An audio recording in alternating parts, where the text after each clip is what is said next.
ನಾ ಬಂದಿನ್ರಿ ಬೆಂಗಳೂರಿಗೆ ಬಂದ ತಕ್ಷಣ ನಮ್ಮ ದೋಸ್ತ್ ಸುನಿಲ್ಲ ಕಾರ್ ತೊಗೊಂಬಂದ್ರೆ ನನ್ನ ಕರ್ಕೊಂಡು ಹೋಗ್ಲಕ್ಕ. ಇಲ್ಲಿ ಅದ ನೋಡ್ರಿ, ಇವನೇ ನೋಡ್ರಿ ಸುನಿಲ್ಲ. ಸೊ ರೂಮಿಗೆ ಹೋದೇವ್ರಿ. ರೂಮ್ನಾಗ ಇಲ್ಲಿ ಅವ ಬಟ್ಟೆ ಚೇಂಜ್ ಮಾಡಕತ್ತ. ಇಲ್ಲಿ ಇನ್ನೊಬ್ಬ ಅಕ್ಷಯ ಅಂತದನ್ರಿ, ಅವ ಉಳ್ಳಾಗಡ್ಡಿ ಒಳಕತ್ತಾನ. ಯಾಕಪ್ಪ ಅಂದ್ರೆ ರಾತ್ರಿ ಊಟ ಮಾಡ್ಬೇಕಲ್ರಿ. ಸುನಿಲ ಬದ್ನಿಕಾಯಿ ಪಲ್ಯ ಚಲೋ ಮಾಡ್ತಾನಂತ ಗೊತ್ತಾಯ್ತ್ರಿ. ಹಂಗಾಗಿ ಬದ್ನಿಕಾಯಿ ತೊಗೊಂಬಂದು ಅವನಿಗೆ ಕೊಟ್ಟರಿ. ಬದ್ನಿಕಾಯಿ ಪಲ್ಯ ರೆಡಿ ಮಾಡಕತ್ತಾನ್ರಿ. ಪಾಣ್ಯದು ಸ್ಮೆಲ್ ಮಾತ್ರ ಭಾರಿ ಬರಕತ್ತಿತ್ರಿ. ಸೊ ಅಡಿಗೆ ಮಾಡೇನ್ರಿ, ಹೆಂಗೆ ಮಾಡೇನೋ ಗೊತ್ತು. ಹಂಗೋ ಹಿಂಗೋ ಅಂತ ಕೇಶ ಒಟ್ಟು ಏನೇನೋ ಹಾಕಿದ್ರೆ ಒಟ್ಟು ಪಲ್ಯ ಮಾಡ್ಯಾನ್ರಿ. ನಾವು ನೋಡಿ ಸಾಕಾಕಿ ಹೊಟ್ಟೆ ಹೊಸಾಗಿದ್ರೆ ತಿಂದೇವ್ರಿ.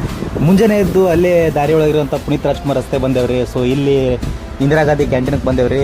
ಶಿಸ್ತಿನಾಗೆ ನಾಷ್ಟ ಜಡ್ದೇವ್ರಿ. ಸೊ ಇಲ್ಲಿಂದ ನಾವು ಹೊಂಟೇವ್ರಿ ಸೀದಾ ಸ್ಟೇಷನ್ಗೆ. ಟ್ರೈನ್ ಅಂತೂ ಬತ್ತು, ಮೈಸೂರು ಟ್ರೈನು. ಸೊ ಟಿಕೆಟ್ ತೊಗೊಂಡು ಕೇಶಂದ್ರೆ ನಾವು ಸೀದಾ ಎಲ್ಲಿ ಹೊಂಟಪ್ಪ ಅಂದ್ರೆ ಮೈಸೂರಿಗೆ ಹೊಂಟೀವ್ರಿ. ಸೊ ಅಲ್ಲಿ ನೇಚರ್ಗಳು ಮಾತ್ರ ಮಸ್ತ್ ಅನ್ನಿಸ್ತಾರೆ ನಮಗಂತೂ. ಇವ ಮಗ ಬೇಡ ಅಂತಂದ್ರೆ ಮಕ್ಕೊಂಡ್ರಿ, ಹೇಳಂತಂದ್ರೆ ಹೇಳಿಲ್ಲ. ಸೊ ಸೀದಾ ನಾವು ಎಲ್ಲಿ ಬಂದಪ್ಪ ಚಾಮುಂಡೇಶ್ವರಿ ಟೆಂಪಲ್ಗೆ ಬಂದೇವ್ರಿ. ಸೊ ಅಲ್ಲಿ ಇಲ್ಲಿ ಸಾಮಾನ್ಯ ನೋಡ್ಕೊತ ಸೀದಾ ಕಾಯಿ ತೊಗೊಂಡು ಕೇಶಂದ್ರೆ ಸೀದಾ ಟೆಂಪಲ್ ಒಳಗಡೆ ಹೊಂಟೇವ್ರಿ. ಇದು ಟೆಂಪಲ್ ಎಂಟ್ರೆನ್ಸ್ ನೋಡ್ರಿ ಇದು. ಸೊ ಸುನಿಲ್ ಹಿಂದೆ ಕ್ಯಾಮ್ರಾ ಒಳಗೆ ರೆಕಾರ್ಡ್ ಮಾಡಕತ್ತಾನ. ನೋಡ್ರಿ ಟೆಂಪಲ್ ಹೆಂಗೈತಿ ಕೇಶಂದ್ರೆ. ಸೊ ಫಸ್ಟ್ ಟೈಮ್ ಬಂದೀನಿ ಇಲ್ಲಿ ಆ್ಯಕ್ಚುಲಿ ನಾನು ದೇವಿ ದರ್ಶನ ಪಡಿಬೇಕಂತ ಕೇಶಂದ್ರೆ. ಸೊ ಕ್ಯೂ ಅಂತೂ ಭಾಳ ಐತ್ರಿ. ಯಾಕಪ್ಪ ಅಂದ್ರೆ ಅವತ್ತು ಅಮಾಸೆ ಇತ್ತು ರೀ. ಅಮಾಸೆ ಸಲುವಾಗಿ ಕ್ಯೂ ಭಾಳ ರಶ್ ಇತ್ತು ರೀ. ಸೊ ಅಂತ ರಶ್ ಒಳಗಡೆ ನಿಂತು ಒಂದೂವರೆ ತಾಸು ನಿಂತು ವೇಟ್ ಮಾಡಿ ಕೇಶಂದ್ರೆ ಸೊ ಟೆಂಪಲ್ ಒಳಗಡೆ ಹೊಂಟಿವ್ರಿ.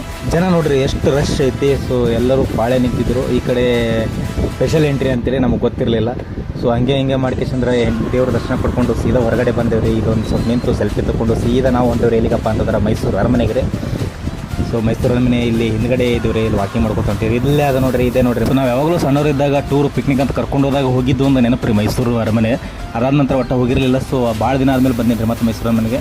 ಸೊ ಒಳಗಡೆ ಬಂದೀವ್ರಿ ಇಬ್ಬರು ಕೂಡಿಕೇಶಂದ್ರೆ. ಸರಿಯಾಗಿ ಅನ್ನಿಸ್ತು. ತುಂಬ ದಿನ ಆದಮೇಲೆ ಒಂಥರ ಏನೋ ಮೈಂಡ್ ಫ್ರೆಶ್ ಅನ್ನಿಸ್ತಾರೆ ಇಲ್ಲಿ ಬಂದಮೇಲೆ. ಈ ಅರಮನೆ ಹೆಸರು ಬಂದುಬಿಟ್ಟು ಅಂಬಾವಿಲಾಸ್ ಅಂತ ಕೇಶಂದ್ರೆ. ಮೊದಲು ಈ ಸಂಸ್ಥಾನದ ರಾಜಧಾನಿ ಶ್ರೀರಂಗಪಟ್ಟಣ ಆಗಿತ್ತು ರೀ. 1799 ಟಿಪ್ಪು ಸುಲ್ತಾನ್ರವರು ಸತ್ತ ನಂತರ ಶ್ರೀರಂಗಪಟ್ಟಣದಿಂದ ಮೈಸೂರಿಗೆ ಸ್ಥಳಾಂತರ ಮಾಡ್ತಾರೆ ರೀ ಇದನ್ನು. ಮುಮ್ಮಡಿ ಕೃಷ್ಣರಾಜ್ ಒಡೆಯರ್ ಅವರ ಮದುವೆ ಸಮಯದಲ್ಲಿ ಅರಮನೆ ಬೆಂಕಿ ಬಿದ್ದ ಕೇಶಂದ್ರೆ ಪೂರ್ತಿ ಅರಮನೆ ಸುಟ್ಟಿರ್ತದೆ. ಸೊ ಅದನ್ನು ಅವರು ಸುಟ್ಟ ನಂತರ ಅದನ್ನು ಮತ್ತೆ ಕನ್ಸ್ಟ್ರಕ್ಷನ್ ಮಾಡ್ಕೇಶಂದ್ರೆ ಹೊಸದಾಗಿ ಮತ್ತೆ ರಿಪೇರಿ ಮಾಡ್ತಾರೆ. ಇಲ್ಲೈತೆ ನೋಡಿರಿ ಅರಮನೆ ಗ್ಯಾಲರಿ. ಹಿಂದಿನ ಕಾಲದ ರಾಜರುಗಳ ಫೋಟೋಗಳು ಅದಾವ್ರಿ. ಸೊ ನೆರೆಹೊರೆ ರಾಜರು ಇವ್ರಿಗೆ ಕೊಟ್ಟಿರ್ತಕ್ಕಂಥ ಗಿಫ್ಟ್ಗಳು ನೋಡಿರಿ ಯಾವ ಥರ ಅದಾವ್ರಿ ಇಲ್ಲಿ.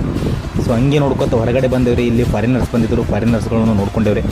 ನಾವು ದಸರಾ ಅಂಬರಿ ನೋಡ್ಬೇಕತ್ತಕ್ಕೆ ಭಾಳ ಖುಷಿಯಿಂದ ಹೋಗಿದ್ದೇವ್ರಿ. ಬಟ್ ಅರಮನೆ ಒಳಗಡೆ ದಸರಾ ಅಂಬರಿ ಇಟ್ಟಿರಲಿಲ್ಲ ರೀ ತೋರಿಸೋದಕ್ಕೆ. ಸೊ ಅಲ್ಲೆಲ್ಲ ಅರಬಿ ಮುಚ್ಚಿಬಿಟ್ಟಿದ್ರಿ, ತೋರಿಸಲಾಗಿದ್ರು.